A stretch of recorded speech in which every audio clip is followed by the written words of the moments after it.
రాష్ట్రానికి 1,00,000 కోట్ల పెట్టుబడులను తీసుకురావాలనే లక్ష్యంతో దావోస్ వరల్డ్ ఎకనామిక్ ఫోరంకు వెళ్లిన తెలంగాణ సీఎం రేవంత్ రెడ్డి బృందం కొత్త రికార్డు సృష్టించింది.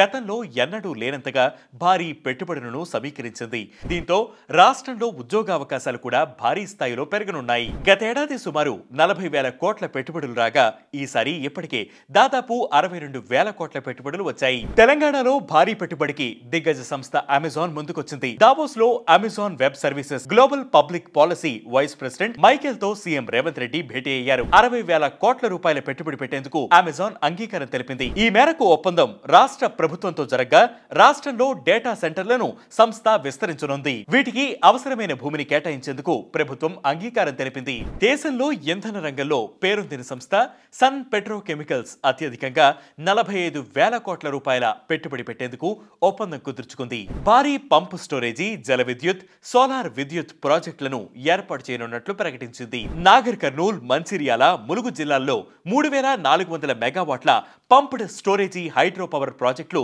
నెలకొల్పనుంది. వాటికి 5,440 మెగావాట్ల సోలార్ విద్యుత్ ప్లాంట్లను అనుసంధానం చేస్తుంది. ఆ ప్రాజెక్టుల నిర్మాణాల దశలోనే సుమారు 7,000 ఉద్యోగాలు వస్తాయని ప్రభుత్వం తెలిపింది. 2014 నుంచి ఇప్పటి వరకు దావోస్ వేదికపై రాష్ట్ర ప్రభుత్వం చేసుకున్న భారీ ఒప్పందం ఇదే. ఇక రాష్ట్రంలో మానవరహిత ఏరియల్ సిస్టమ్స్ తయారీ యూనిట్ ను స్థాపించనున్నట్లు JSW సంస్థ ప్రకటించింది. అందులో భాగంగా దాదాపు 800 కోట్ల పెట్టుబడులను పెట్టనుంది. ఈ ఒప్పందంతో దాదాపు 200 మందికి ఉద్యోగాలు లభించనున్నాయి. రక్షణ రంగంలో అత్యాధునిక సాంకేతిక పరిజ్ఞానంతో పాటు తెలంగాణ అభివృద్ధిలో ఈ ప్రాజెక్ట్ క్రియాశీలకంగా మారనుంది. ఇక ప్రఖ్యాత control yes data centre limited సంస్థ 10,000 కోట్ల రూపాయల పెట్టుబడితో రాష్ట్రంలో అత్యాధునిక AI డేటా సెంటర్ క్లస్టర్ ను నెలకొల్పేందుకు ముందుకు వచ్చింది.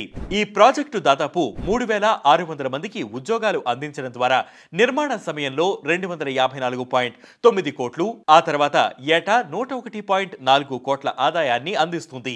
Megha engineering and infrastructure limited కూడా తెలంగాణ ప్రభుత్వంతో పలు ఒప్పందాలు కుదుర్చుకుంది. అందులో ఒకటి 2,160 మెగావాట్ల పంప్డ్ స్టోరేజ్ ప్రాజెక్ట్ ను ఏర్పాటు చేయడం. ఈ ప్రాజెక్ట్ 11,000 కోట్ల రూపాయల ప్రతిపాదన పెట్టుబడితో నిర్మాణ దశలో 1000 కంటే ఎక్కువ ఉద్యోగాలను, ఆ తర్వాత అదనంగా 250 ఉద్యోగాలను సృష్టించనుంది. ఇక రెండవది అత్యాధునిక 1000 MWH battery energy storage system ను స్థాపించడం. ఈ ప్రాజెక్ట్ 3,000 కోట్ల పెట్టుబడితో 2 సంవత్సరాల్లో దాదాపు 4,000 ఉద్యోగావకాశాలను కల్పించనుంది.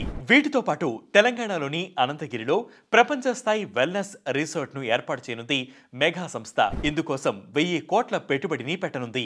ఇక FMCG రంగంలో ప్రపంచంలోనే అతిపెద్ద కంపెనీల్లో ఒకటైన యూనిలివర్ కామారెడ్డి జిల్లాలో ఆయిల్ ఫామ్ రీఫైనింగ్ కేంద్రం, మరో ప్రాంతంలో బాటిల్ క్యాప్లను తయారు చేసే యూనిట్ ను నెలకొల్పడానికి ఒప్పందం చేసుకుంది. ప్రస్తుతం యూనిలివర్ సంస్థ తమ ఉత్పత్తుల బాటిల్ క్యాప్లను ఇతర ప్రాంతాల నుంచి దిగుమతి చేసుకుంటోంది. ఈ నేపథ్యంలో రాష్ట్రంలోనే బాటిల్ క్యాప్ యూనిట్ ను నెలకొల్పడం ద్వారా వాటి కొరతను అధిగమించవచ్చు. ప్రైవేట్ రాకెట్ తయారీ, ఇంటిగ్రేటెడ్ అండ్ టెస్టింగ్ యూనిట్ ను తెలంగాణలో ఏర్పాటు చేయడానికి స్కైరూట్ కంపెనీ రాష్ట్ర ప్రభుత్వంతో ఒప్పందం చేసుకుంది. ఇందుకోసం కంపెనీ దాదాపు 500 కోట్ల పెట్టుబడి పెట్టనుంది. ఇక దిగ్గజ ఐటీ కంపెనీలైన విప్రో, HCL తమ సంస్థను విస్తరించేందుకు ఒప్పందాలు కుదుర్చుకున్నాయి. ఫైనాన్షియల్ డిస్ట్రిక్ట్ లోని గోపనపల్లిలో కొత్త ఐటీ సెంటర్ ను నెలకొల్పుతామని విప్రో రాష్ట్ర ప్రభుత్వంతో ఒప్పందం చేసుకుంది. దీని ద్వారా అదనంగా 5,000 మందికి ఉపాధి అవకాశాలు దక్కనున్నాయి. ఇక HCL కూడా హైదరాబాద్ లో కొత్త టెక్ సెంటర్ ను ప్రారంభించనుంది. హైటెక్ సిటీలో 3.20 లక్షల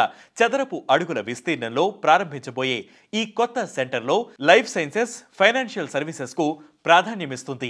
అత్యాధునిక cloud, artificial intelligence, digital transformation సొల్యూషన్లను అందిస్తుంది. దీంతో 5,000 మంది ఐటీ నిపుణులకు ఉద్యోగాలు లభిస్తాయి. దిగ్గజ ఐటీ సంస్థ ఇన్ఫోసిస్ కూడా హైదరాబాద్ లో తమ క్యాంపస్ ను విస్తరించనుంది. పోచారంలో ఉన్న ఇన్ఫోసిస్ క్యాంపస్ లో అదనంగా 17,000 ఉద్యోగాలు కల్పించనున్నట్లు రాష్ట్ర ప్రభుత్వంతో ఒప్పందం కుదుర్చుకుంది. ఈ ఒప్పందంలో భాగంగా ఫస్ట్ ఫేజ్ లో ఇన్ఫోసిస్ సంస్థ 750 కోట్ల రూపాయల పెట్టుబడితో కొత్త ఐటీ భవనాల నిర్మాణం చేపడుతుంది.